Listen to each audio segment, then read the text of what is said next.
뉴스에 시작합니다. 김윤수입니다. 북한의 2차 오물 풍선 도발이 임박했습니다. 우리 군 당국은 추가 도발을 위한 북한의 구체적인 준비 정황을 포착한 것으로 알려졌습니다. 북한은 풍선을 날리기 좋은 바람이 불기만을 기다리고 있는 것으로 전해졌습니다. 우리 군은 내일 오전을 유력한 도발 시점으로 보고 있습니다. 국방부에 나가 있는 취재기자 연결하겠습니다. 자, 이솔 기자, 북한이 아직 오물 풍선을 날려보내진 않은 거죠? 네, 현재 우리 군이 추가로 포착한 북한의 오물 풍선은 없는 것으로 알려졌습니다. 군 당국은 북한의 2차 풍선 살포 준비 정황은 포착했지만 북한이 아직 날려보내지 않은 것으로 파악하고 있습니다. 하지만 추가 도발을 예고한 만큼 언제 날려보내도 이상하지 않을 상황입니다. 당초 북풍이나 북서풍이 부는 오늘 풍선이 날아올 가능성이 제기됐습니다. 다만 현재 군사분계선 MDL 리북 지역에 구름이 껴있는 상황이고 상층부보다 저층부에서 바람이 강하게 불어 북한이 원하는 만큼 풍선이 멀리 날아가기 쉽지 않은 상황이라는 분석도 나옵니다. 현재 기상예보에 따르면 내일 오전 6시부터 이 지역 풍향이 북풍으로 바뀌는 만큼 군 당국은 북한의 추가 살포가 이르면 내일 오전 6시 이후 이뤄질 가능성에 무게를 두고 있습니다. 그러면 우리 군은 지금 어떻게 대응하고 있습니까? 네, 우리 군은 1차 살포 때와 같이 풍선을 격추하지 않고 감시와 추적에 집중할 방침입니다. 우리 군은 북한이 저강도 도발을 지속해 남한 사회에 혼란을 키우는 회색지대 전술을 펼치고 있는 것으로 보고 있는데요. 풍선을 격추하다 탄알이 군사분계선 이북으로 넘어갈 수 있는 만큼 북한이 원하는 도발 명분을 만들지 않겠다는 겁니다.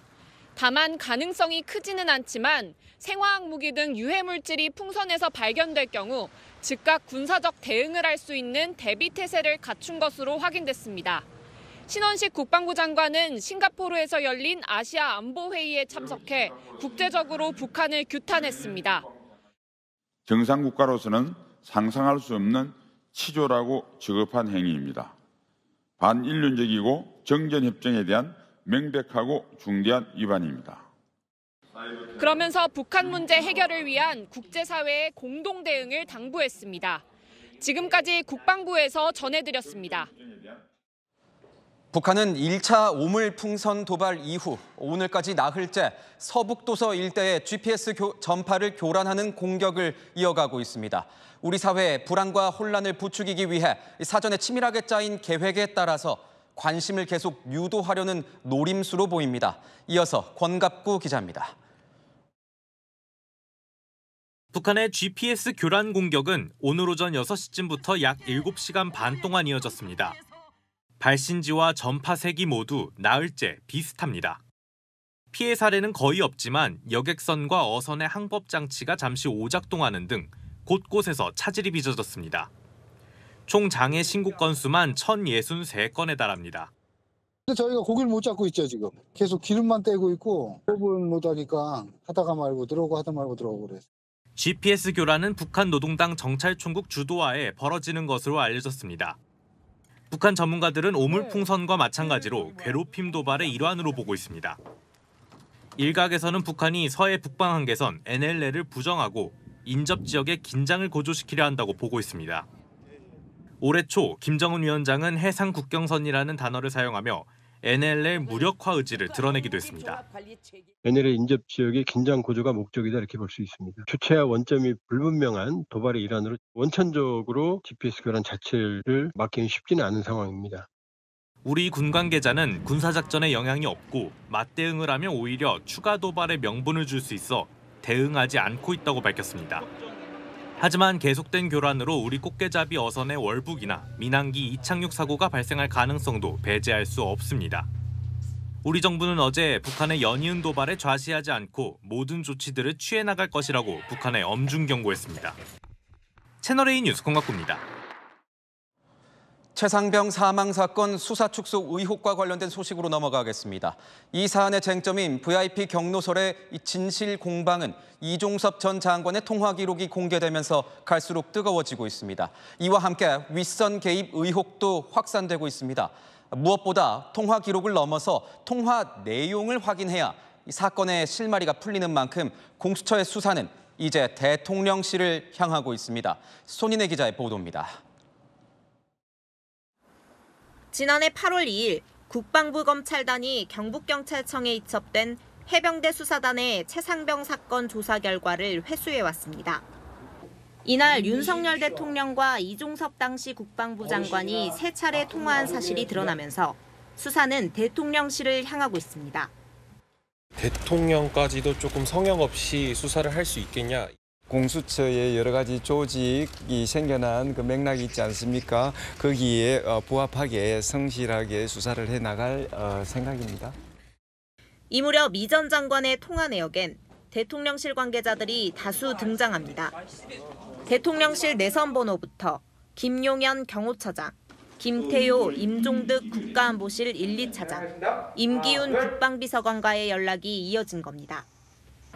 사건 기록 이첩을 보류하고 경찰에서 이첩 자료를 회수해온 시점, 또 재조사를 지시할 때 등 주요 변곡점마다 대통령실과 소통 사실이 드러난 겁니다.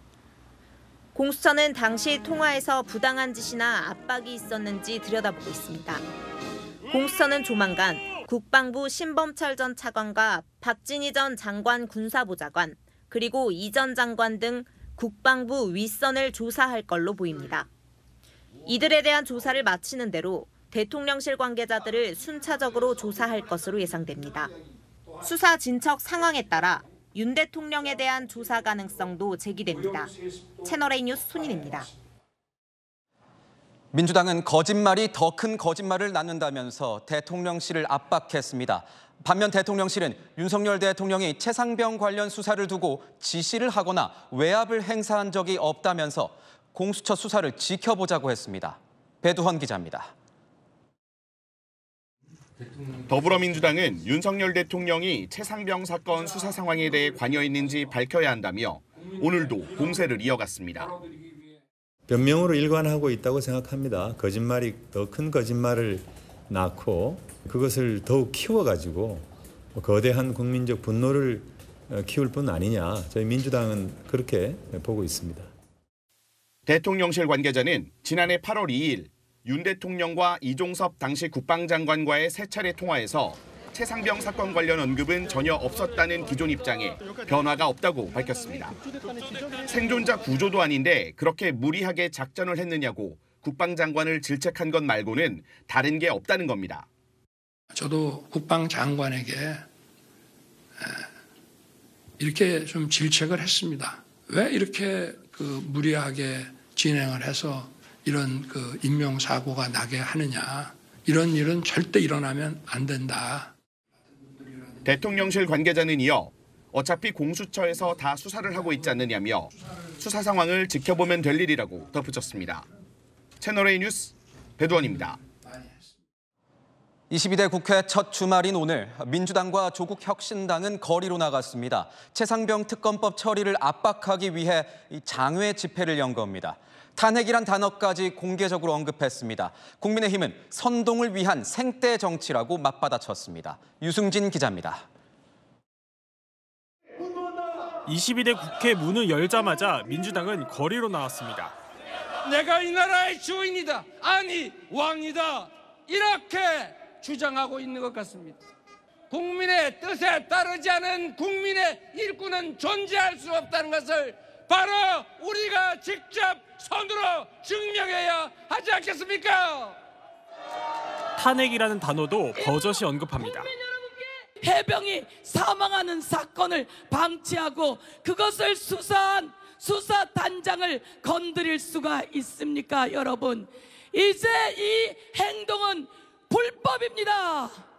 불법하고 위헌하면 대통령은 탄핵 대상이라고 법에 나와 있다고.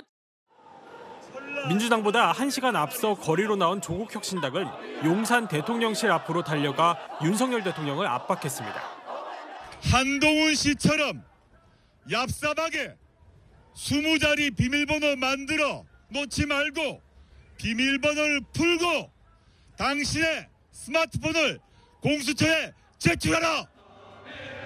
국민의힘은 야당을 향해 생떼 정치로 탄핵 공세에 불을 지피고 있다고 비난했습니다. 22대 국회 개원 이틀 만에 벌써 국회를 버리고 밖으로 나가서 정쟁의 불을 지펴서야 되겠습니까? 국민의힘은 내일 민생을 위한 고위당정 협의회를 열겠다며 거리로 나선 민주당과의 차별성을 강조했습니다. 채널A 뉴스 유승지입니다. 최근 민주당이 당헌 당규 개정에 나서면서 이재명 대표 맞춤형이 아니냐는 논란이 일고 있습니다. 채널A 취재 결과 한 친명계 핵심 의원이 이 대표 앞에서 이런 식으로는 안 된다면서 공개적으로 반대 의사를 밝힌 것으로 확인됐습니다. 친명계 내에서조차 반발과 우려의 목소리가 나오기 시작했다는 분석입니다. 이상원 기자의 단독 보도입니다. 민주당의 당헌 당규 개정 방식에 친명 의원도 반발한 것으로 확인됐습니다. 민주당의 당헌 당규 개정은 대선 1년 전에는 대표직을 내놔야 하는 규정에 예외 조항을 넣고 부정부패로 기소되면 직무가 정지되는 규정도 삭제하는 내용으로 이 대표 대선 가도에 걸림돌을 치우는 것이란 해석이 나온 바 있습니다. 지난달 30일 국회 개원 첫날 열린 비공개 민주당 의원총회에서 이 같은 개정안이 공유되자 친명 핵심 의원도 반발한 것으로 확인됐습니다. 이 자리에는 이재명 대표도 있었습니다. 한 친명 핵심 의원은 개정안에 대한 설명을 듣던 중 당원 중심 정당이라고 하면서 위에서 정해놓고 하달하듯 하면 안 된다며 발표를 멈춰 세운 것으로 전해집니다. 개별 의원들의 목소리를 더 들어봐야지 이렇게 넘어갈 문제가 아니라는 것입니다. 또 다른 재선 의원도 개인 의원들의 의견을 추후에 어떻게 받을 것이냐 따져 물으며 충분한 토의 과정이 필요하다고 주장한 것으로 알려집니다.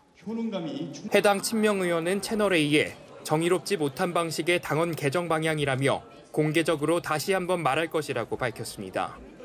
한 비명계 의원은 비명 의원들도 이 대표와 정면으로 맞붙을 시기를 고민 중이라고 말했습니다. 나흘 뒤 열리는 당 연석회의에서는 이번 당헌 당규 개정 방식에 대한 비판적인 목소리가 본격적으로 쏟아질 것으로 보입니다. 채널A 뉴스 이상원입니다.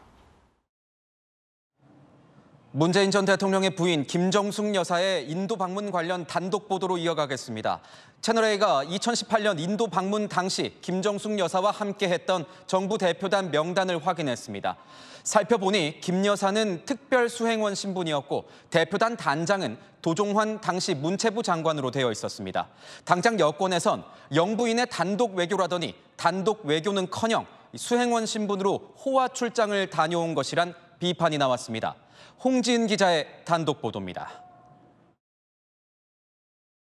2018년 김정숙 여사의 인도 방문 당시 함께 갔던 정부 대표단 명단입니다. 단장의 도종환 당시 문체부 장관이 그 밑에 김정숙 여사의 이름이 적혔는데 정부 대표단 특별수행원 자격입니다.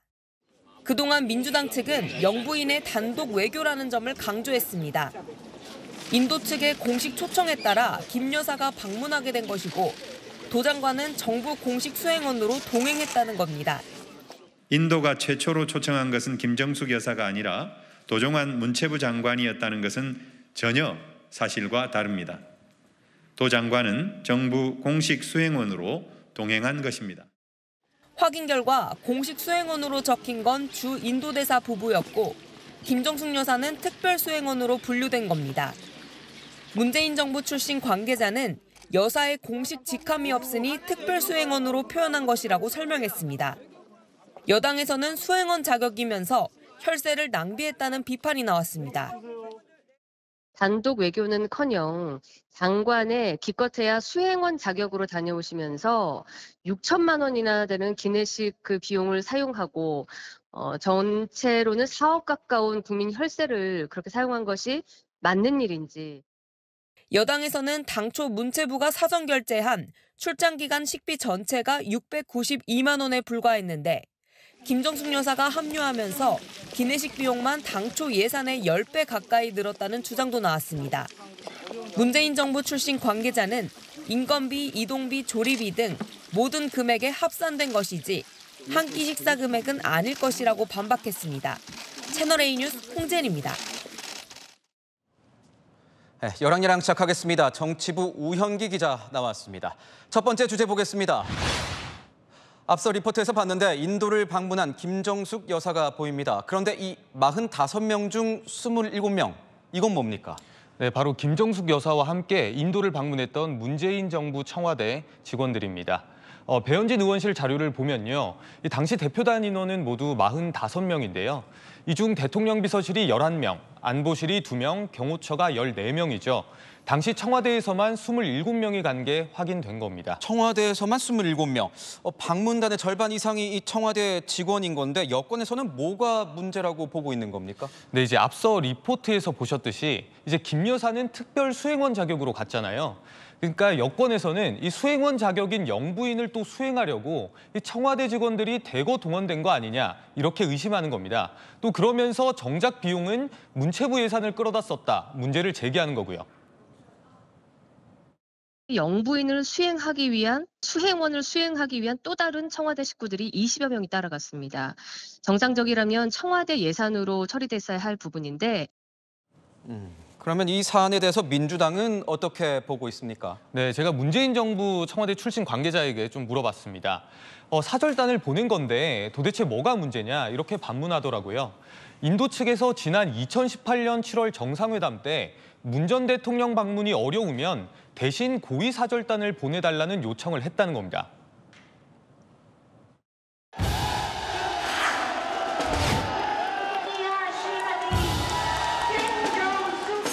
At that time, I could not imagine that you'll be so gracious that you'll personally be present. 모디 총리님께서 디왈리 축제에 고위급이 왔으면 좋겠다 말씀하시고 그러니까 이 고위급 사절단에 맞게 적정 규모로 꾸린 거고 이 여사는 공식 직함이 아니니까 특별 수행원으로 했다는 설명입니다. 또 청와대 예산이 아닌 문체부 예산을 쓴 건 문체부 장관이 대표 단장이니까 편성한 거라고 하더라고요. 그러니까 하지만 여권이 이 김 여사와 관련해서 진상규명을 계속 주장하고 있는 만큼 논란은 당분간 계속될 것 같습니다. 두 번째 주제 보겠습니다. 난리난 국회. 국회가 도대체 뭐로 난리가 났다는 겁니까? 네, 바로 축하난입니다. 요즘 국회의원회관 1층은요. 이 22대 국회 당선인들을 축하하는 각종 화분들로 꽉 채워졌습니다.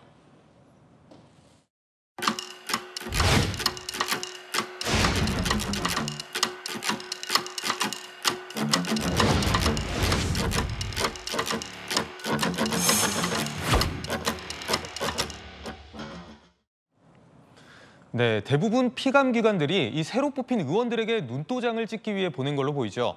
하지만 정작 국회 원구성은 하지도 못하고 있는 상황에서 이 축하는 발빠르게 받는 거 아니냐 이런 지적이 나옵니다. 네, 국회의원회관이 마치 식물원이 된 것 같다 뭐 이런 얘기도 나오던데 대통령이 보낸 축하난 논란도 계속 이어지고 있지 않습니까? 네, 그렇습니다. 민주당과 조국혁신당 등 일부 야당 의원들은요, 이 윤 대통령이 보낸 축하난을 거부를 했었죠. 국민의힘은 바로 옹졸한 정치라고 날을 세웠습니다. 이에 야당은 오늘 옹졸한 건 윤 대통령이라고 맞받으면서 이 싸움을 이어가고 있습니다.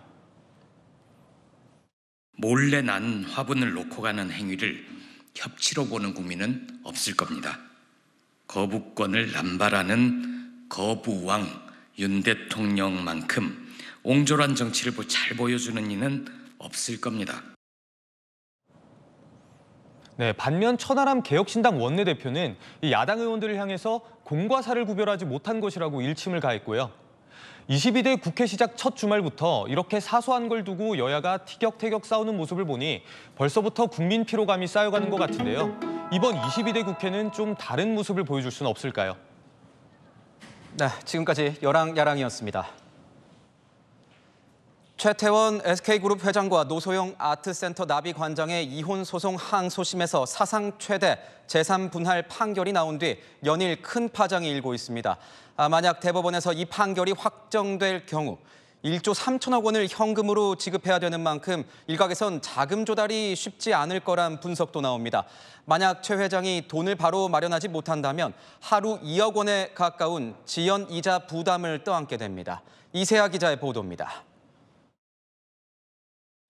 최태원 SK그룹 회장과 노소영 아트센터 나비관장의 3개의 이혼 소송에서 2심 법원은 노 관장 손을 들어줬습니다.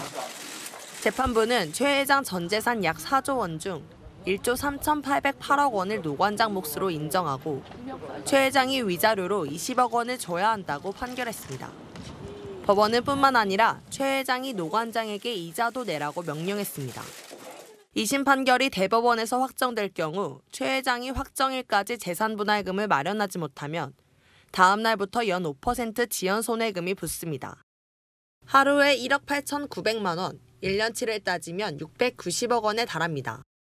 위자료의 경우 20억 원 중 17억 원은 지난 1월 11일부터 지난달 30일까지 연 5%, 그 다음 날부터는 연 12% 지연 손해금이 붙습니다.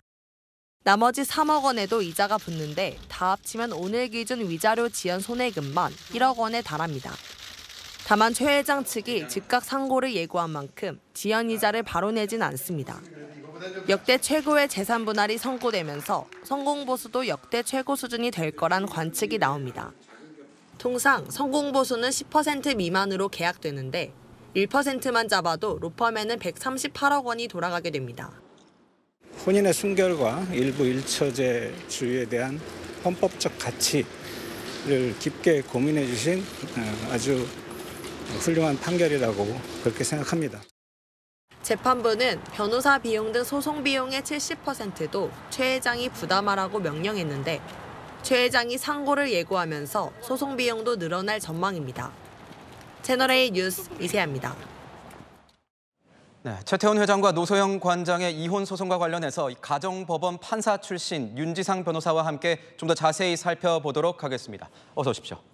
네, 이번 항소심 판결에서 이 최 회장의 주식까지 재산 분할 대상으로 포함을 하면서 1조 3천억 원이라는 이 분할 액수가 나왔습니다. 실제적으로 보기에는 법조계에서도 좀 이례적인 판결인 겁니까? 네, 이 부분에 대해서는 사실 좀 이례적인 판결이라고 볼 수도 있고요. 또 그렇지 않다고 볼 수도 있습니다. 이거를 이례적인 판결이라고 보는 이유는요. 지금까지 사실 이렇게 큰 금액의 재산 분할금이 인정된 사건은 거의 없었습니다. 그리고 사실상 이제 대기업 회장이나 굉장한 재력가들 같은 경우는요. 사실상 공동 경영을 하지 않는 이상 배우자에게 이렇게 35%라는 높은 재산 분할 비율이 인정된 사례는 사실 지금까지 없었던 걸로 제가 알고 있습니다. 네. 좀 더 자세히 좀 질문을 해볼까 합니다. 과거엔 급여로 형성된 이 재산만 분할을 해서 판결을 내린 경우가 좀 있었는데 네. 이번 판결을 계기로 뭔가 거액의 주식까지 분할 대상이 될 수도 있는 겁니까? 사실 그 일반적인 이혼 사건 같은 경우는요. 혼인 기간이 일정 기간을 도과하게 되면요. 이게 과거에도 급여뿐만 아니라 주식 이런 것도 다 포함해서 재산 분할 대상으로 삼아 왔습니다. 그런데 이제 종전에 대기업 회장이나 굉장한 재력가들 같은 경우 일반인들과는 좀 달리 그들이 소유하고 있는 회사 주식 등을 재산 분할 대상에서 좀 제외하는 이런 선례 등이 있어 왔거든요. 네. 하지만 이번 판결은 좀 과거와는 달리 대기업 회장 같은 경우도 일반인과 좀 달리 볼 이유가 없다. 그래서 이제 주식까지 재산 분할 대상에 포함해서 이렇게 판단을 한 겁니다. 그리고 나아가 배우자의 기여가 이제 보수나 어떻게 보면 상여 이런 걸로 인해 형성된 재산에 대해서만 볼 건지 이 부분에 대해서도 이제 주식 가치 증가 같은 경우도 배우자의 기여가 인정된다고 그렇게 봤습니다. 아하, 주식 가치 증가에 대한 부분에도 배우자의 기여가 인정이 된다 이렇게 봤군요. 네. 예전 그러면 이 재벌가 소송은 좀 어땠습니까? 예전 재벌가 소송이라고 하면 이제 이부진, 이무재 이제 이혼 소송을 말씀드릴 수 있는데요. 그 당시 이부진 사장의 재산이 약 2조 5천억 정도였습니다. 그런데 실제 재산 분할금은 141억 원 정도였거든요. 이게 이제 과거에 이부진 사장이 보유하고 있던 삼성그룹과 관련된 여러 주식 등이 다 특유 재산으로 봐서 재산 분할 대상에서 아예 제외가 됐습니다. 그리고 이제 이부진 사장님 말고 이제 조현아 이혼 소송 같은 경우도요. 조현아 부사장이 사실상 배우자에게 이혼을 하면서 분할해준 재산 분할금이 약 13억 3천만 원 정도밖에 되지 않습니다. 네. 그렇군요. 결론적으로 주식, 월급, 퇴직금, 미술품 등 여러 재산 중에 어디까지가 이 분할 대상 재산이라고 보면 되는 걸까요? 네, 사실 재산의 형태는 크게 중요하지 않습니다. 재산이 주식인지, 월급인지, 퇴직금인지, 미술품인지 이런 부분은 중요하진 않고요. 그 재산이 이제 과연 특유 재산인지, 네, 이 부분에 따라 이제 재산 분할 대상이 되는지가 좀 달라지는데요. 특유 재산이란 일반적으로 부부 중에 한 분이 이제 혼인 전부터 가지고 있었던 자신의 재산 이런 거와 그다음에 이제 혼인 중 이제 상속이나 증여, 유증을 통해 받은 재산, 이거를 일반적으로 특유재산이라고 봅니다. 이러한 특유재산이 과연 재산분할 대상에 포함되는지에 대해서 이제 대법원은 일관되게 특유재산은 원칙적으로는 재산분할 대상에 포함되지 않으나 이제 특유재산이라고 하더라도 배우자가 이제 그 특유재산의 유지에 협력하거나 증식 또는 그 감소, 방지에 기여가 있는 경우, 이런 경우는 재산분할 대상이 될 수 있다고 보았습니다. 네. 이번 이혼 소송 같은 경우에는 대법원까지 좀 더 지켜봐야겠군요. 자, 지금까지 윤지상 변호사였습니다. 고맙습니다. 네, 감사합니다. 네, 제 옆에 보이는 사진, 흔히 볼 수 있는 동네 놀이터 미끄럼틀인데 있으면 안 될 게 붙어 있습니다. 누가 뾰족한 가위를 일부러 꽂아 놓은 겁니다. 우리 아이들이 이곳에서 평소처럼 놀았다면 생각만 해도 아찔합니다. 도대체 누가 이런 짓을 한 건지 김민환 기자가 취재했습니다. 아이들이 타고 노는 미끄럼틀, 가운데가 까맣게 그을려 있고 커다란 가위가 꽂혀 있습니다. 뽑아보니 커다란 가위날이 섬뜩합니다. 어제 정오쯤 아이를 데리고 놀이터에 놀러온 부모가 발견한 겁니다. 아이가 미끄럼틀을 타고 내려온 직후 발견해 경찰에 신고했습니다. 아이가 자칫 다칠 뻔했다고 가슴을 쓸어내립니다. 5살 정도? 그런 애였다고 하면 좀 상상하기 싫죠. 눈이 찔릴 수도 있고 머리가 찔릴 수도 있고 이제 이런 놀이터 애들인지 못 가요. 가위는 제거됐지만 미끄럼틀에는 가위가 꽂혔던 곳곳 불탄 자국들이 그대로 남아 있습니다. 경찰은 앞서 새벽 3시쯤 10대 청소년 2명이 가위를 꽂은 걸 확인하고 이 중 1명을 체포했습니다. SNS를 통해 만나 이 같은 짓을 저지른 것으로 드러났는데 경찰 조사에서 장난삼아 한 짓이라고 진술했습니다. 경찰은 공범 1명도 특정해 내일 조사하기로 했습니다.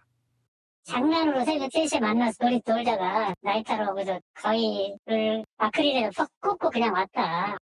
다친 사람은 없는 것으로 파악됐지만 부모들은 불안감을 감추지 못합니다. 아이들이 안심하고 놀아야 할 놀이터마저 이젠 안전한 곳이 아니라는 겁니다. 좀 소름도 많이 끼쳤고 무서웠어요. 그 애를 놀이터에 못 보낼 것 같고. 어린이 놀이시설이니까 다 안전할 거라고 생각했는데 어디서라도 한번 좀 확인을 해야 되겠다. 지난달 경북 구미에서도 놀이터 미끄럼틀 안에 누군가 깨진 유리 조각을 뿌려놓고 달아나 경찰이 수사를 벌이고 있습니다. 채널A 뉴스 김민환입니다. 차량 바퀴에 타이어가 없는 채로 이 도로 위를 질주하는 자동차 보신 적 있으십니까? 이른바 강변북로 굴렁쇠라는 제목이 붙은 영상이 공개돼 논란이 되고 있습니다. 경찰이 이 현장에서 이 차를 몬 만취 운전자를 체포했습니다. 최다함 기자의 단독 보도입니다. 차들이 뜸한 새벽 시간 강변북로. 검은색 승용차가 빠른 속도로 달립니다. 그런데 웬일인지 한쪽으로 기울어져 있습니다. 자세히 보니 오른쪽 타이어 2개가 모두 빠져 있습니다. 휠이 아스팔트 도로면과 부딪히며 불꽃이 튀고 굉음이 들립니다. 진짜 뭐지? 지켜본 운전자들은 차 주변을 다급히 벗어납니다. 굴렁쇠 굴러가는 소리? 막 쇠 긁히는 소리? 그런 게 들려가지고 딱 주위를 둘러봤는데 차가 좀 엉성하게 가는 차가 한 대 있는 거예요. 신고를 받고 출동한 경찰은 강변북로에서 빠져나온 차량을 세워 운전자를 붙잡았습니다. 운전자는 면허 취소 수준의 만취 상태였습니다. 자신이 몰던 차량에 타이어가 빠진 것도 몰랐던 것으로 알려집니다. 타이어 없이 휠만 매달고 운전하면 자칫 큰 사고로 이어집니다. 바퀴가 한쪽이 타이어가 없는 상태에서 달리게 되면 축이 휘어져 있는 상태이기 때문에 차가 핸들이 돌아갈 수도 있어요. 절대로 운전해서는 안 되는 방법이라고. 경찰은 운전자를 음주운전 혐의로 입건하는 한편 도로 손상 등 추가 혐의를 적용할 수 있는지 확인 중입니다. 채널A 뉴스 최다함입니다. 고속도로 반대 차선에서 넘어온 승용차가 맞은편 차량들을 연이어 들이받는 사고를 냈습니다. 6명이 크고 작은 부상을 입었고 1시간 넘게 극심한 정체가 빚어졌습니다. 강경모 기자가 취재했습니다. 고속도로 1차로를 달리는 차량. 벼란간 맞은편에서 흰색 승용차가 중앙분리대를 넘어와 그대로 들이받습니다. 사고 충격에 차량은 크게 휘청거립니다. 중부내륙고속도로 창원 방향 용전터널 인근에서 차량 4대가 부딪히는 사고가 난 건 오후 3시 반쯤입니다. 맞은편에서 달리던 차량 한 대가 차로를 바꾸던 중 다른 차와 부딪히는 1차 사고를 낸 게 발단이 됐습니다. 부딪힌 차량이 사고 충격에 중앙분리대를 넘어가 맞은편 차량 2대를 덮친 겁니다. 이 사고로 차량 탑승자 1명이 심정지 상태로 병원에 옮겨졌습니다. 3명이 크게 다치고 3명이 경상을 입은 것으로 파악됐습니다. 넘어간 차는 중상으로 잡힌 것 같고 정상적으로 하행하던 그 차 정면으로 받은 차에서 저희가 된 것 같아요. 사고 수습을 위해 해당 구간 통행이 전면 차단되면서 일대는 1시간 반 가까이 극심한 정체를 빚었습니다. 경찰은 1차 사고를 낸 운전자를 상대로 경로 위반 여부 등을 확인하고 있습니다. 또 차량 블랙박스와 목격자 등을 상대로 정확한 사고 경위를 조사하고 있습니다. 채널A 뉴스 강경모입니다. 한 애견 유치원에서 차 트렁크에 방치된 이 강아지가 질식사했습니다. 차량 블랙박스 영상도 강아지가 머물렀던 시간만 지워진 상태였습니다. 도대체 무슨 일이 있었던 걸까요? 취재가 시작되자 정현우 기자입니다. 빈 방석 위에 가슴줄만 덩그러니 놓여 있습니다. 직장인 신모 씨는 2년간 키우던 강아지 테리를 하루아침에 잃었습니다. 애견 유치원에 간 강아지가 차 트렁크에 방치돼 질식사한 겁니다.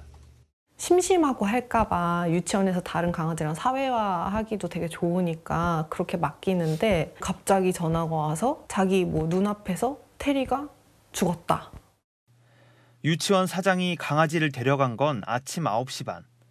차 트렁크에 있는 테리를 발견한 건 오후 3시라고 말했지만 신 씨에게 연락을 취한 건 저녁 6시입니다. 근데 왜 이렇게 늦게 연락 주셨어요? 2시간 넘게 마사지하고 무서워서 이걸 어떻게 말해야지. 애견 유치원 사장은 같은 건물에 동물병원이 있는데도 신 씨가 온 뒤에야 테리를 데려갔습니다. 차량 블랙박스 영상도 9시 반부터 오후 6시까지만 없는 상태였습니다. 답장이 없더라고요. 좀 걱정돼서 이제 그때는 사업장을 찾아갔었고 사업장을 찾아가니까 영업방해죄로 고소하겠다. 고소하겠다던 유치원 측은 취재가 시작되자 고소할 생각이 없다며 도의적 법적 책임을 다하기 위해 이달 중 문을 닫겠다고 밝혔습니다. 해당 업체는 동물을 싣고 나르기 위해 필요한 동물 운송업 등록도 하지 않았습니다. 차량 내부에 CCTV를 설치하고 영상을 3일 동안 보관할 의무를 피해간 겁니다. 신 씨는 내일 애견 유치원 사장을 경찰에 고소할 예정입니다. 서울 관악구청도 모레 현장 조사에 나섭니다. 채널A 뉴스 정현우입니다. 인천국제공항은 우리나라의 첫 인상이 결정되는 곳입니다. 그런데 이곳에서 외국인을 상대로 무허가 택시 영업을 하는 행태가 끊이질 않고 있습니다. 사건 현장 360 이기상 기자가 취재했습니다.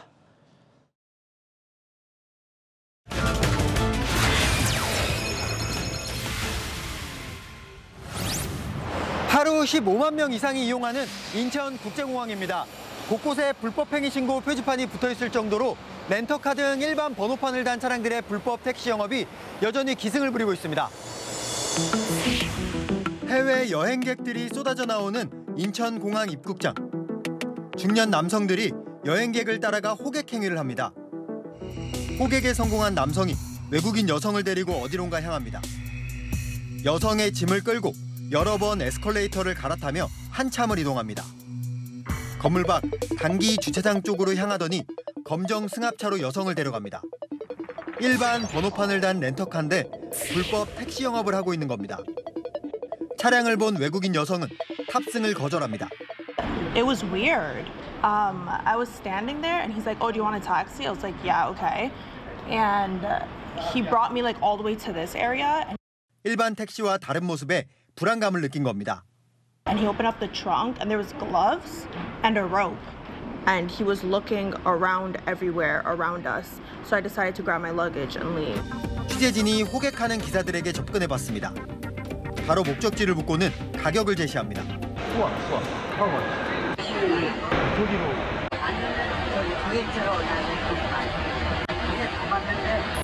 공항 내부에서 버젓이 호객 행위가 이뤄지는 겁니다. 불법 택시 기사들은 주로 렌터카를 사용하는데 호텔 등 업체 의뢰를 받은 픽업 서비스라고 발뺌하면 그만입니다.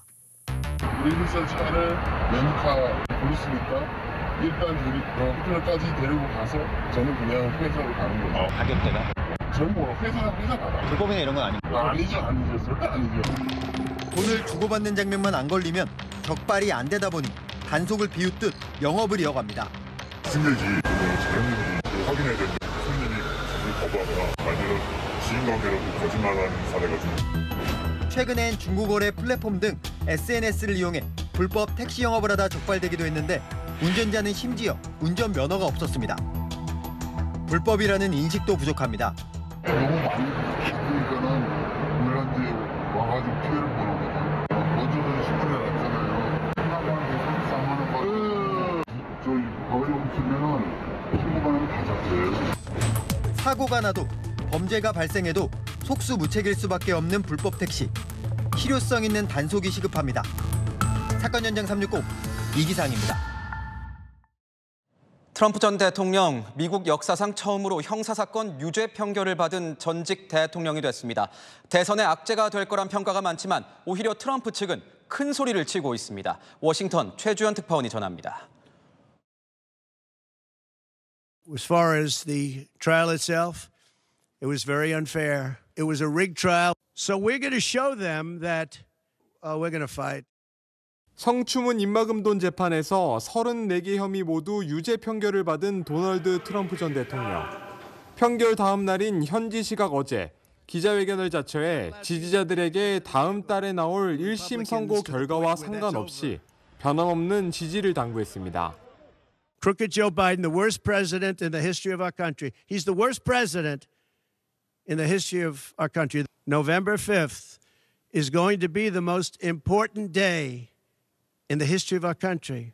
그의 바람대로 판결 직후 정치자금 후원이 쇄도했습니다.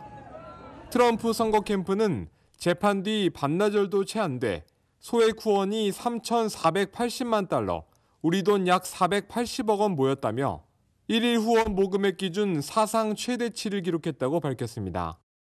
또 기부자 가운데 30%가 첫 기부자라며 신규 유입이 많음을 강조하기도 했습니다.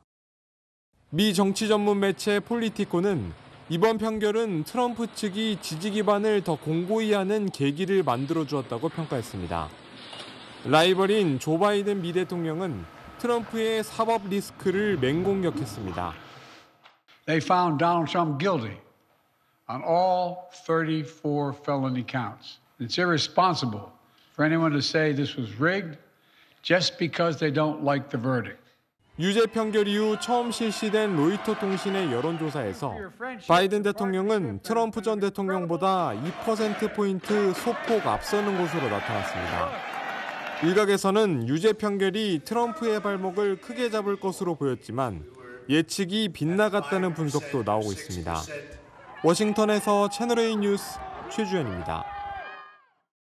독일에서 이슬람 반대 활동을 하던 극우 활동가가 길거리에서 흉기 테러를 당했습니다. 영상이 충격적입니다. 조현선 기자의 보도입니다. 홍보 차량과 표지판 사이로 질주하는 남성. 제지하려 하자 흉기를 휘두르며 닥치는 대로 공격을 가합니다. 출동한 경찰이 쏜 실탄에 맞고서야 제압됐습니다. Heute gegen 11:35 Uhr hat ein Mann mit einem Messer mehrere Personen hier verletzt. Daraufhin ist ein Großeinsatz der Polizei. 이번 공격으로 반이슬람 홍보 행사를 준비 중이던 유럽평화시민운동 소속 극우 활동가들 7명이 다쳤습니다. 또 흉기에 머리 부위를 찔린 경찰관은 위독한 것으로 전해졌습니다. 부상자 중 극우 활동가 미히아일 스투르첸베르거는 얼굴과 다리에 심한 부상을 입었습니다.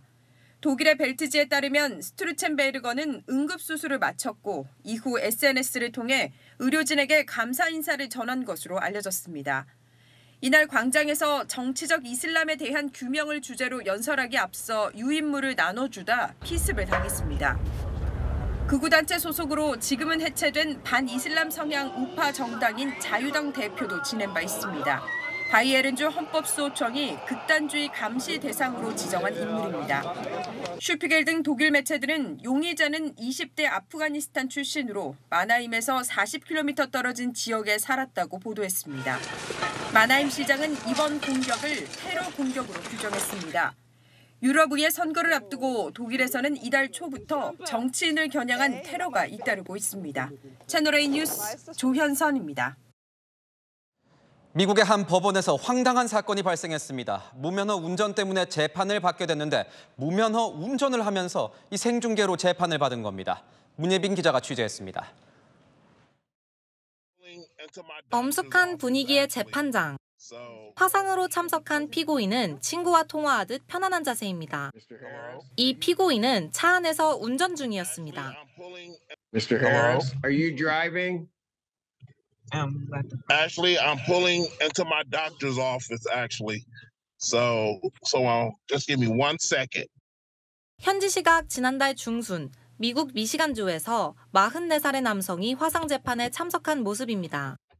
그런데 이 남성, 무면허로 기소됐는데 대놓고 운전을 하는 모습을 보인 겁니다. 판사도 황당한 듯 상황을 반복해 묻습니다. So maybe I don't understand something. This is a driving while license suspended? That is correct, Your Honor. And he was just driving. 그제야 피고인도 자신의 행위를 깨달으며 놀랍니다.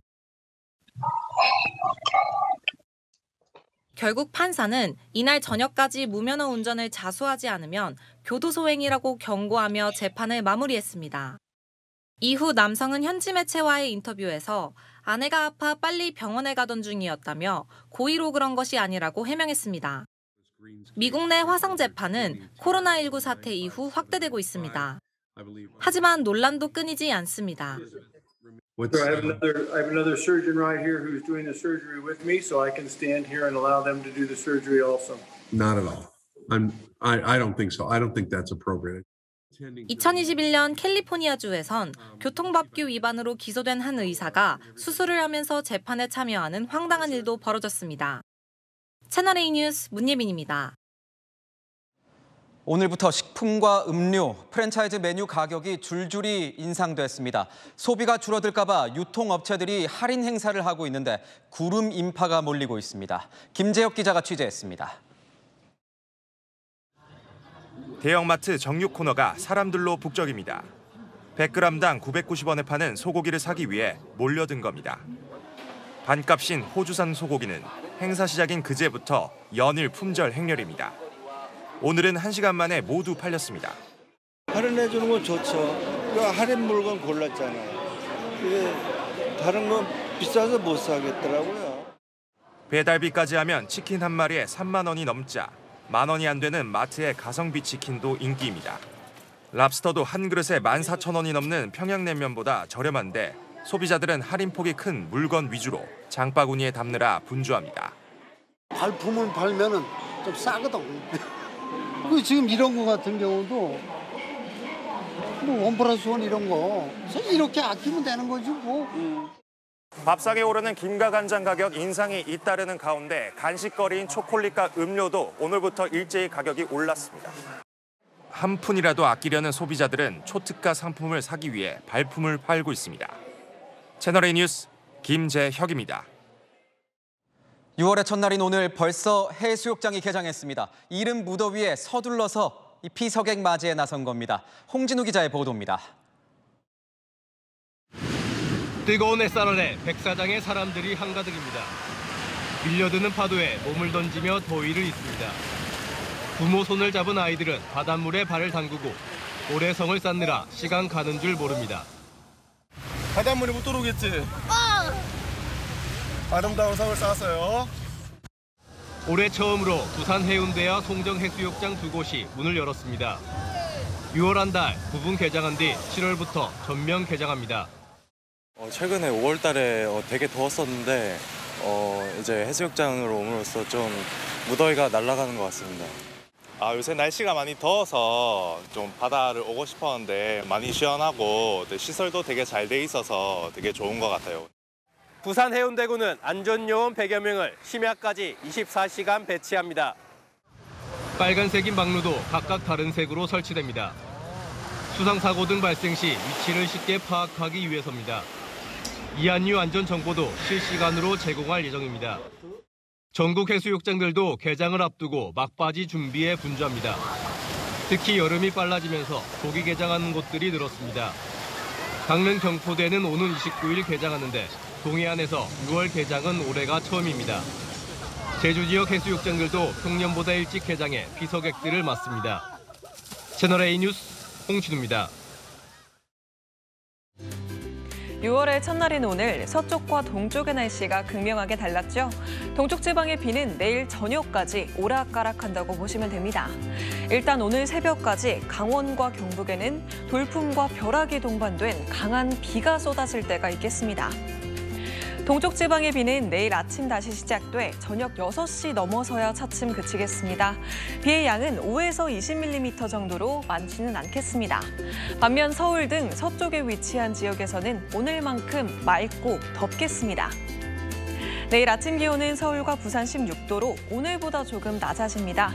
한낮에는 서울과 광주, 대구가 27도까지 올라 덥겠습니다. 다만 동풍이 불어오는 동해안은 한낮에도 20도 안팎에 머물며 선선하겠습니다. 다음 주 낮더위의 기세가 조금 더 강해지겠고요. 더위 속의 월요일, 호남과 경남에는 소나기가 지나겠습니다. 날씨였습니다. 혹시 오늘 밤 북풍이 부는 건 아닐까 이런 걱정까지 하는 시대가 됐습니다. 평소 들어보지 못했던 GPS 교란도 이어지고 있습니다. 북핵 걱정에 쓰레기 걱정 그리고 GPS까지 북한의 교묘하고 치졸한 행태 화나고 답답하지만 답은 하나뿐입니다. 마침표 찍겠습니다. 철저한 대비. 뉴스A 마칩니다. 고맙습니다.